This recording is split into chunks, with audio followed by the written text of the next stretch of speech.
Welcome to a very special edition of Observing Humans. I am your host, Chadwick Gregory. For many years, I have taken an interest in studying a very peculiar group of humans, the obstetrician-gynecologist. As a world-renowned documentarian, I jumped on an opportunity to perform a case study at a very magical setting, the Harbor UCLA Medical Center. Throughout my observations of the OB/GYN department, and in particular the residents, I became obsessed with finding the answer to the following question. After years of abuse and subordination, how do the more junior residents actually feel about the fourth-year residents upon their graduation? In the context of such a vicious environment, I thirsted for the answer. So I invited the first, second, and third-year residents to meet with me, comment freely, and answer questions tailored to each resident. Without further rambling, I present to you my findings.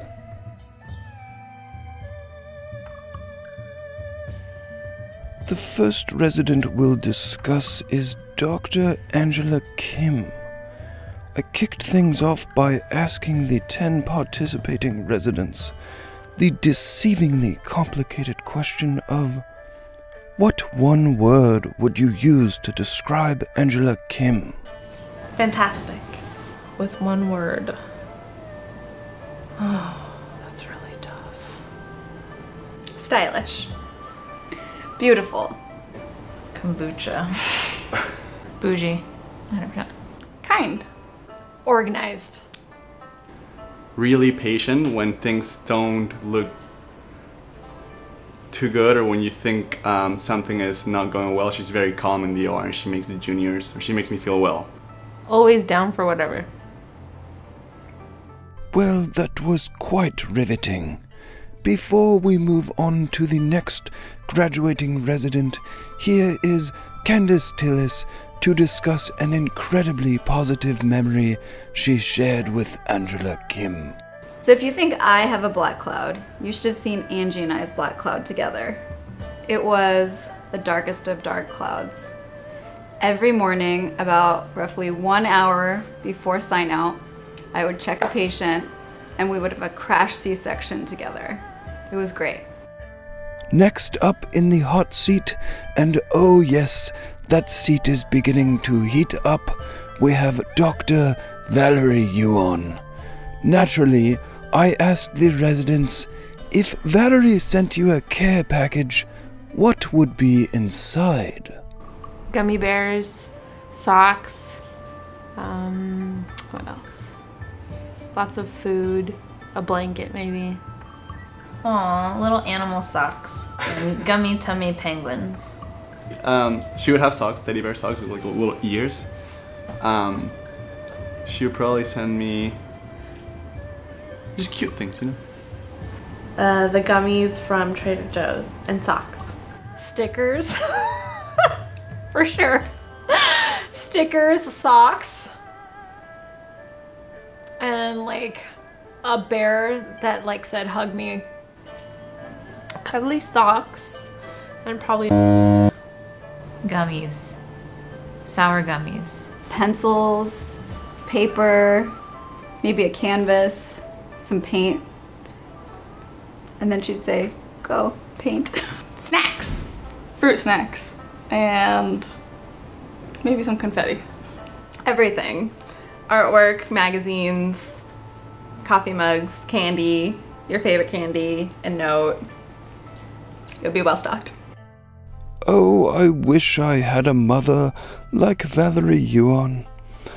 Anyways, I give you Dr. Pedro Alvarez to discuss a wild ski trip he went on with Valerie Yuan. With Val's hair. She has really good hair. Oh, that should go in the video. She has really good hair. So it was me Catherine, Val, and Benedict, we all went skiing, right? I'm not good at skiing. I'm really not. And then I wasn't gonna go, I wasn't sure about going, and Val said, oh, I'm not good either, you know, we're gonna look bad together, and then them two are gonna look really good and they're gonna be professional. Like, okay, if Val's going and she's not good, I'm down. We both can be idiots together on the mountain, right? Right? So, anyhow, so we do this like bunny hill initially and it was all fine. And Val was good, but you know, anyhow. So then we were like, okay, let's go to the next harder one. And then the next harder one, I thought it was the next one right next to the bunny mountain. And Val said, no, it's the one down there. It looked kind of steep, but I always say, no, no, it's the one there. So we went to that one, to the last one, because Val thought it was the next one in level. It was like a triple black diamond thing. We didn't know. So we go up, I mean not triple, I don't know if there's such a thing, but we go up to the mountain and I was like, well, at least Val's here and she's really bad as well, like I am, so we're gonna be okay. Within 30 seconds she was down the mountain. I felt like 80 times. Catherine had to like literally carry me down the mountain. It was really embarrassing for me. Well, wasn't that quite sweet? Now let's talk about someone I would compare to habanero peppers or aerosolized sunscreen.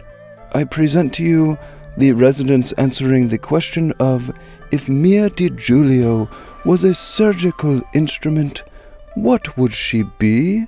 Oh my god. This is really hard. Sorry, can you give me a second to think about it? If Mia was a surgical instrument. She would be a knife because she's like so precise and on it. She'd be a ligasher, for sure. She gets it done. A coker, because she's pretty stable, but she's also like a little feisty. She would be a uterine sound because she's very probing. Isn't she? A right angle. I don't have a good reason, but she would definitely be a right angle. She would be... I like really have no idea. Scalpel. She would for sure be a debaki because she's fine and she knows how to pick you up when you're down. She's a tonsil. You can dissect really delicately. It takes a lot of dexterity to use a tonsil and operate. Vaginal sponge stick. 100%. Because she is like... Sorry. Because, you know, the sponge stick is like something that is resourceful because you can use it in different ways, and Mia is like very flexible and she adapts to situations, and she's like very deep into your soul, you know, so like she goes into your soul. Yep, vaginal sponge stick. Comparing Mia DiGiulio to things that go deep into a soul, how very enlightening. Dr. Sarah Gaiori presented further clarification on the depth of Mia DiGiulio's impact. So I will never forget, and I'm sure she won't forget ever, we had a psych patient on OB who was there for many, many moons, and she required several cold golds.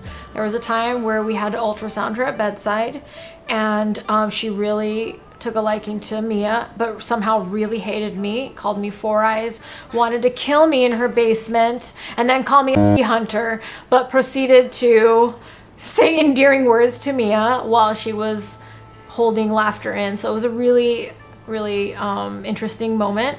Yeah, and that was my wonderful time with Mia on OB, on nights. So far, we've had favorable impressions of 343 graduating chiefs. Perhaps a discussion of Dr. Stacy Fang will bring out some controversy. And to stir the proverbial pot of Lugel's iodine, I asked the residents, if Stacy Fang was an animal, what animal would she be? I feel like she'd either be a rabbit, because she's like so cute, and she hops kind of, or she would be like a jackrabbit.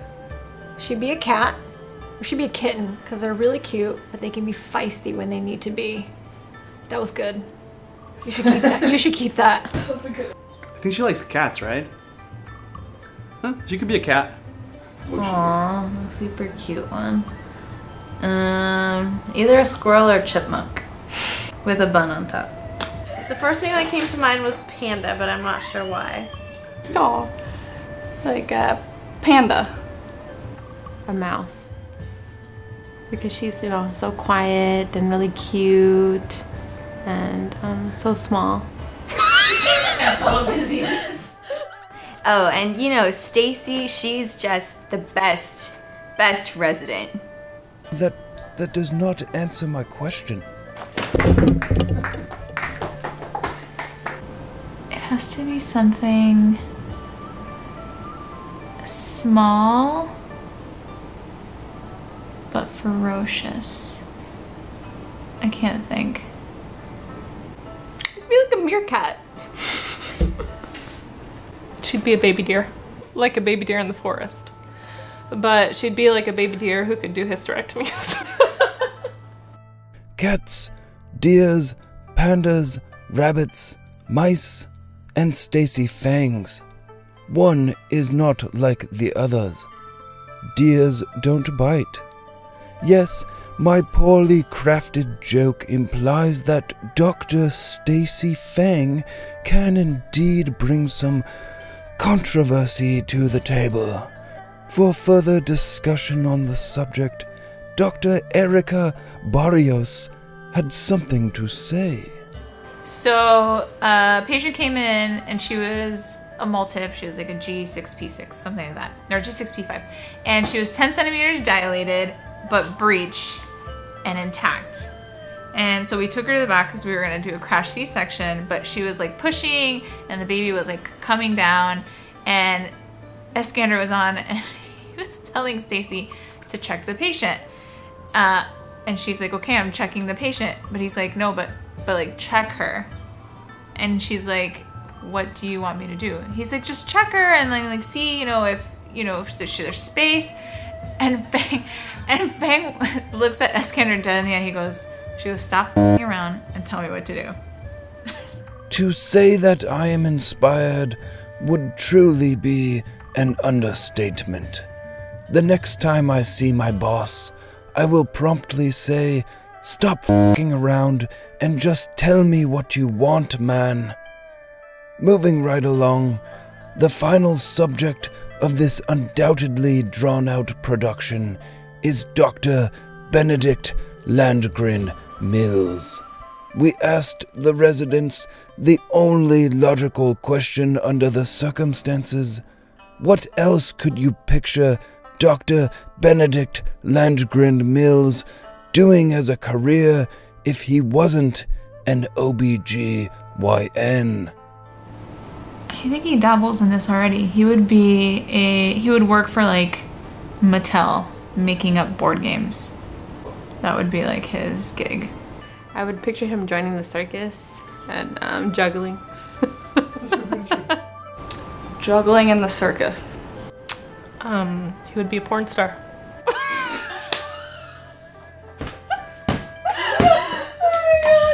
He would be though. Everyone knows it. A freelance author, book writer, traveler person. Is that even a thing? I feel like he would be good at like reading books to little kids. He'd be some world-renowned scientist or philosopher. He would be like a sex counseling therapist. Benedict would be an awesome substance abuse counselor. Sex therapist. My, oh my, that almost got out of hand. And in order to now get out of body, here is Dr. Kelsey Sloat discussing Benedict's inspiration in the realm of stool care. So, one of the first times I ever worked with Benedict, I was supposed to go counsel a lady on bowel care after having given birth. And Benedict asked me if I wanted some help. And I thought I was good because I know how to tell people to take stool softeners. But he decided to come with me anyway. And spent the next probably 30 minutes counseling this woman on how to have soft bowel movements. And I learned the words stooling posture, which I didn't know was a thing, and all sorts of tricks. And now I don't have hemorrhoids anymore, so thank you so much, Benedict. I'm done. I know that this video is supposed to be about me, but I thought I would come in and talk to everybody about myself. So earlier in the year, I decided that I wanted to teach the medical students how to do a vaginal exam. So I put my hands like this, open, and I said, pretend my hand is like a vagina. Put the speculum in the vagina, open the speculum. Good, very good. In summary, it is quite clear that my initial suspicions were unfounded.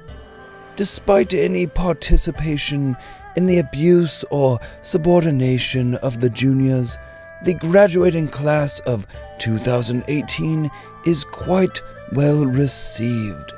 In fact, the nurses even had such favorable views of the graduating chiefs that they demanded an appearance in this video. To be clear, the nurses came prepared with a song from The Sound of Music to go along with their dance here. However, we did not have adequate funds to pay for the licensing, so I will provide my own rendition. So long, farewell, make sure not to skimp on malpractice insurance. Do, have fun paying back your student loans. Good luck in the real world.